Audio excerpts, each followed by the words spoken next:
entende autocoidados como apartar todo o que me molesta. Os autocoidados emocionais parece que tratan de, unha vez máis, experiencias, sí, prazer e intensidade inmediata. E ela plantexaba moi ben que os autocoidados son incómodos, son molestos. E tratan os autocoidados emocionais, tratan de medrar emocionalmente. Logo son incómodos e molestos. Eu, lina, e despois quedei pensando, home, se coidar é traballo, o autocoidado ten que ser traballo. Se coidar é molesto moitas veces, o autocoidado tamén ten que ser un pouco molesto. Se coidar a outra persoa me limita e me resta a veces, pues, mira, querería facer, pero estou coidando. O autocoidado tamén pasa, e aí é que a psicoloxía é moi clara cando di poñer límites é algo que te pos a ti.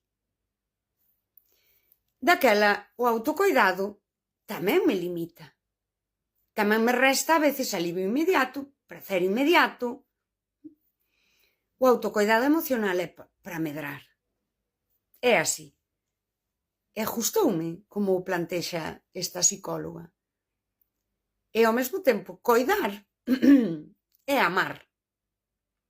E o autocoidado é amor propio. E logo está a versión narcisismo. A versión narcisista anula o outro, e logo xa non hai coidado de ninguén, e se non hai coidado de ninguén non hai autocoidado. É que é así. Pensémolo, non? Porque non é fácil de explicar. Mas se ti non estás coidando do mundo, non te estás coidando a ti. E precisamente non coidar porque é incómodo. É daquela todo para min.